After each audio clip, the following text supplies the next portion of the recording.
Hello friend खुलुमबाय good मडिकेयर morning नोंथांखौ बड' टिभि चेनेलाव बरायबाय फ्रेंड्स जों दिनै मोनसे मोजां प्रडाक्टनि सायाव सावरायगोन बे प्रडाक्टआनो जाबाय मडिकेयारनि सप वाश व्हाइटफुल सप आरो बे प्रडाक्टखौ आं नोंथांमोननि सिगाङाव गुबुन मोनसे मार्केटनि प्रडाक्टजों कम्पेयार खालामना देखायगोन माने डेम' टेस्ट देखायगोन माने नोंथांमोनहा बबे प्रडाक्टआ मोजां जोङो माबायदि प्रडाक्टखौ इउज खालामनांगौ बिनि सायाव मोजाङै गुवारै मिथिगोन दायो नोंथाङा नायदों बड' टिभिआव आंनि मुङा अमृत बसुमतारी दे बिदिब्ला भिडिअखौ जागायदिनि दा सिगाङावनो आङो नोंथांमोननो बे साबोनखौ नोंथांमोननि सिगाङाव सिनायथि होग्रोनाय जाबाय बेनो सप वाश व्हाइटफुल सप मडिकेयारनि बियो नोंथांमोन दा जोङो बेवहाय मा बेनिफिट मोनो होनना बुङोब्ला 3-in-1 बेनिफिट मयस्चराइज मोनगोन प्रटेक्ट डिउराइज मोनगोन जों माने जोंनि स्किनखौ मयस्चराइज खालामगोन लोगोसे प्रटेक्टबो खालामगोन नोंथांमोन आरो डिउराइजबो मोनगोन जोङो आरो डिउराइज जोंनि गोलोमदै मोनामनाय बेफोरखौ बियो दानगारजोबगोन 24 आवार्सआव सानसेनि गेजेराव बेसेबां नोङो गोलोमनाय मानाय बा गोलोमदै जोंनाव गोलोमोबाथ' मोनामो दा बेखौ बियो डिउराइज खालामगोन आरो दा नोंथांमोनहा सायख'नानै प्रडाक्टखौ इउज खालामनो मोजां जायो बेनिखायनो आङो दिनै नोंथांमोननि सिगाङाव बे प्रडाक्टखौ इन्ट्रडक्सन खालामदों आरो बेखौ आङो अपेन खालामना देखायनोसै नोंथांमोननि सिगाङाव बियो बेबायदि फैयो 4 पिस फैयो बेयो मोनब्रै फैयो थरब्रै बेबायदि नायनो हागोन नोंथांमोनहा नुहुराखिसै जानांगौ एसे फसिनो हायो 4 पिस नोंथांमोन आरो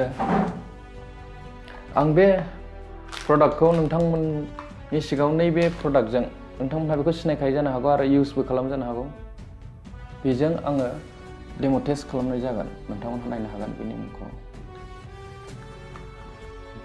दा बेवहायबो लिरनाय दं नोंथांमोन क्रिम बिउटि बेथिं बार सफ्ट स्मुथ स्किन बेवहायबो लिरनाय दं दा लिरनायावथ' लिरदों नोंथांमोन बेयो खामानि होगोन ना होआ दा नोंथांमोनहा नायदो आरो डेम'नि गेजेरजों दा आङो डेम' देखायनो थाखाय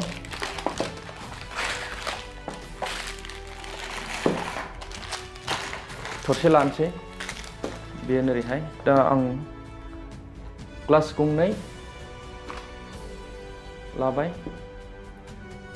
आरो बेवहाय दै होनोसै आरो नोंथांमोन बे दैयावहाय जेबो मिक्स गैया मुलि गैया जेबो केमिकेल होआखै आङो दा बाहाय आङो खावसे दै होनाय जासिगोन बे दैया लोंग्रायानो नोंथांमोन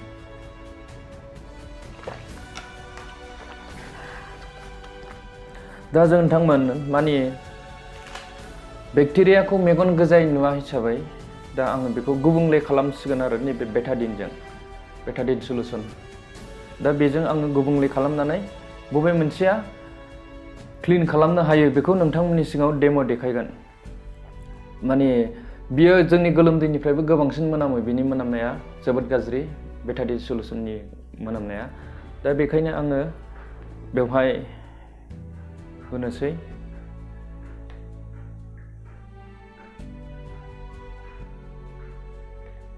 मोननैयावबो आङो बेटाडिन होनाय जाबाय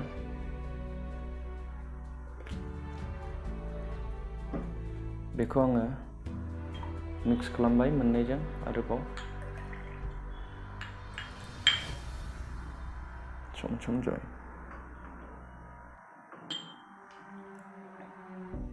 दा मार्केटनिखौ नायदो नोंथांमोन आङो गिबियाव मडिकेयारनिखौ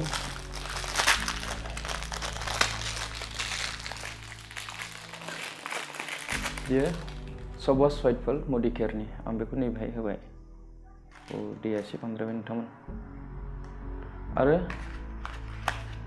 नैबे बे प्रडाक्टखौ आङो बेवहाय होबाय दसे टाइम लागोन नोंथांमोन दा बे मोननैनि गेजेराव बबे प्रडाक्टआ क्लिन खालामनो हायो जोंनि देहानि बेक्टेरिया एबा गोलोमदैखौ नोंथांमोनहा दसे उनाव नुनो मोनगोन एसे टाइम लागोन नोंथांमोन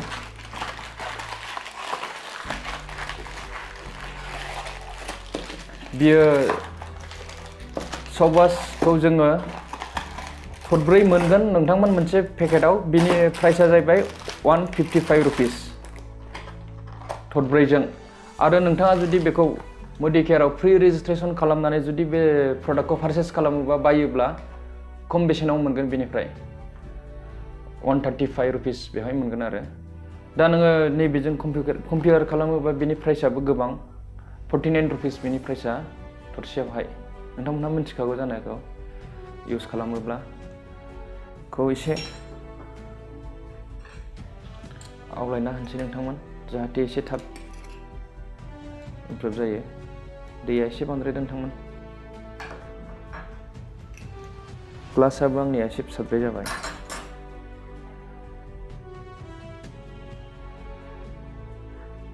नायदो नोंथांमोन।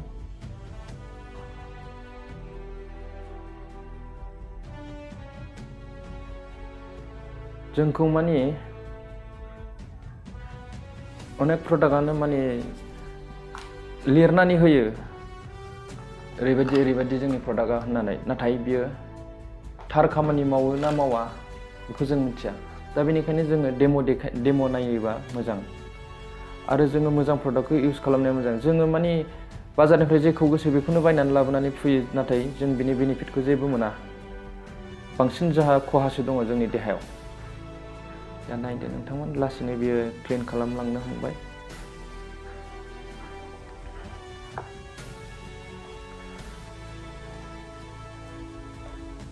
दानिया नोंथांमोन भिडिअखौ जुदि मोजां मोनोबा लाइक खालाम, शेयार खालाम आरो बेबायदिनो गोदान भिडिअ आङो नोंथांमोननि सिगाङावहाय दिन्थिबाय थागोन। हेल्थनि फारसे आरो नेटवर्क मार्केटिंनि फारसे जोङो माबोरै खामानि मावनांगौ, माबोरै रां खामायनो हागोन। दा नोंथाङा बे सबवास मडिकेयारनि प्रडाक्टखौ जुदि इउज खालामोबा नोंथाङा लोगोसे मा बेनिफिट दं होनना बुङोब्ला नोङो फार्स्ट बेस्ट प्रडाक्ट मोनगोन नोङो, आरो सेकेन्ड टाइम नोंथाङा रां खामायनायनि थाखाय बेवहाय लामाबो मोनगोन। दा बेनिखायनो जोङो जे प्रडाक्टखौ इउज खालामनानै जोंहा इयुनाव बेनिफिट जायो जों बे प्रडाक्टखौ इउज खालामनाया मोजां नोंथांमोन। दा नायबाय थादो नोंथांमोन, डेम'आ सोलिगासिनो। बियो लासैनो क्लिन खालामलांगोन। नैबे दैया एसे बारा जादों, आंना ग्लासआ एसे फिसाद्रायबाय।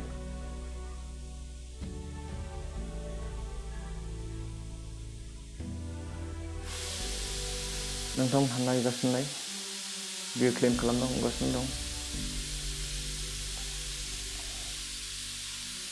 नायदो नोंथांमोन,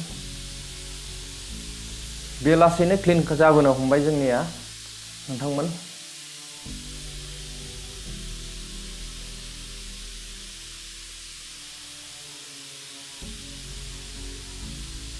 नोंथांमोनहा जुदि बे प्रडाक्टखौ इउज खालामनो गोसो दङब्ला आङो गाहायाव डिसक्रिपसनाव आंनि फन नाम्बारखौ होगोन, वाट्सएप नाम्बारखौ। नोंथांमोनहा बाहाय आंखौ वाट्सएप मेसेज खालाम नङाबा कल खालाम डाइरेक्ट जुदि बे प्रडाक्टखौ नोंथांनो नांगौब्ला आरो नोंथाङा बे बिजनेसखौ मावनो गोसो दङब्ला। मडिकेयार नोंथांमोनहा खोनाखाबाय जानो हागौ बा खोनायाखैबो जानो हागौ। बियो best network marketing, direct selling network marketing इन्डियानि। दा नायदो नोंथांमोनहा, डेम'आ सोलिगासिनो दं। लासैनो क्लिन जाबोनो हमबाय, बिनि कालारा चेन्ज जाबाय। दा नैबेथ' माथो जेबो सोलायाखै नोंथांमोन। दा दसे उनाव नैबेनि कालारा सोलायगासिनो दङ।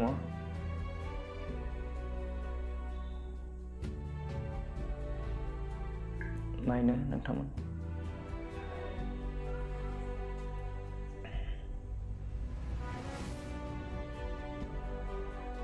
दा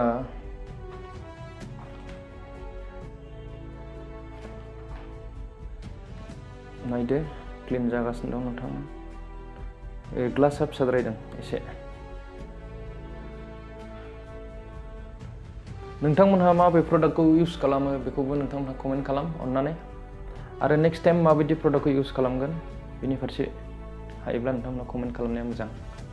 आरो नेक्स्टआव जुदि बेबायदि भिडिअ नांबावगौबा नोंथांमोनहा आंखौ कमेन्ट सेक्सनाव थांनानै कमेन्ट खालामनो हागोन। बेनो आंनि सेथि भिडिअ नोंथांमोन। भिडिअ खालामनाया बांद्राय मोजां जायाखै जानो हागौ। बिनि थाखायनो आं नाजागोन नेक्स्ट टाइमाव मोजां भिडिअ खालामनो। माने गिबि फार्स्ट टाइमाव एसे कनफिउजन जायो भिडिअ बानायनायाव। दा नायदो नोंथांमोन, बियो क्लिन खालामनो लागा हमबाय।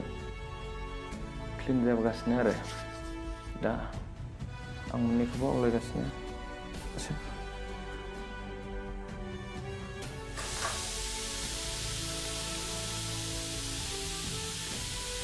नायदो बेखौबो आं आवलायनोसै।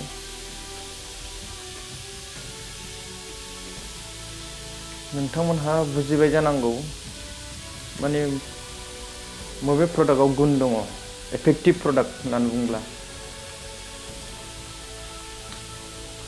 बियो ग्रेड C प्रडाक्ट नोंथांमोन। नैबे कम्पेयार खालामनाया नैबे जोंनि मडिकेयारनि प्रडाक्टआ ग्रेड A प्रडाक्ट नोंथांमोन। बेनिफ्राय लिरनाय दङ ग्रेड 1 लिरनाय दं नोंथांमोन। नैबे ग्रेड C आव गोग्लैयो नोंथांमोन। बे जेबो खामानियाव होआ जों देहायाव, ओरैनो मुङावल'। बेखौ मोजां हिर' हिर'इनफ्रा ओरैनो टिभियावहाय एडभार्टाइजिं खालामनानै फैसा खामायो बास, बेवहाय जेबो गैया नोंथांमोन।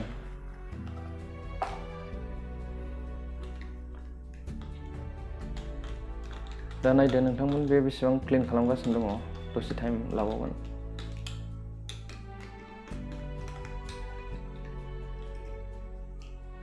ओरैहाय लानो नोंथांमोनहा मोजां नुबायना नुवाखै?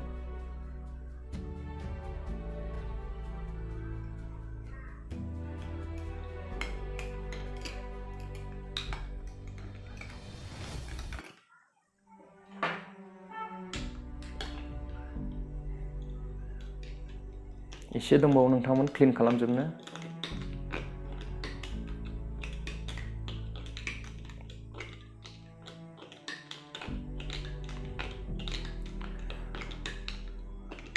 नायदो नोंथांमोननि मेगनावनो लासै लासै क्लिन जाबोनो हमबाय, साफा जालांबाय। बेहाय माने दाबो जेबोआनो जायाखै माथो नै मार्केटनि प्रडाक्टआव।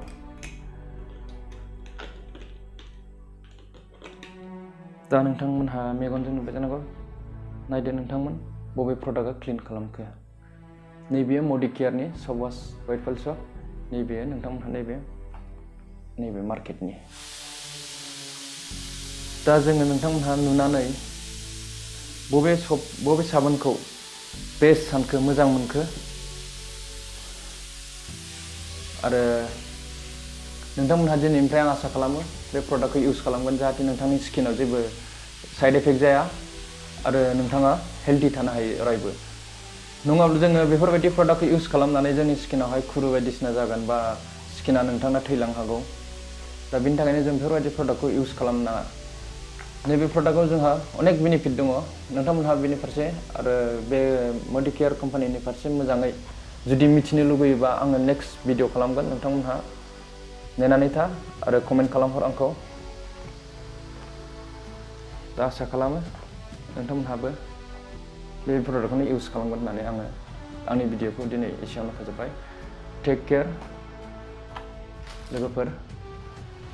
आंनि चेनेलखौ अननानै साबस्क्राइब खालाम, शेयार खालाम, लाइक खालाम आरो कमेन्ट खालाम नोंथांमोन। कमेन्ट सेक्सनाव थांनानै आंनि भिडिअआव माबाफोर नोंथांमोनहा बुंनांगौ दङब्ला बुंनो हागोन। माने आंनि बे सेथि भिडिअ, बेनिखायनो एसे गोनो गोथो जादों बुंनायाव। दा बेखिनिखौनो बुंनानै आङो फोजोबनाय जाबाय। बाय, टेक केयार।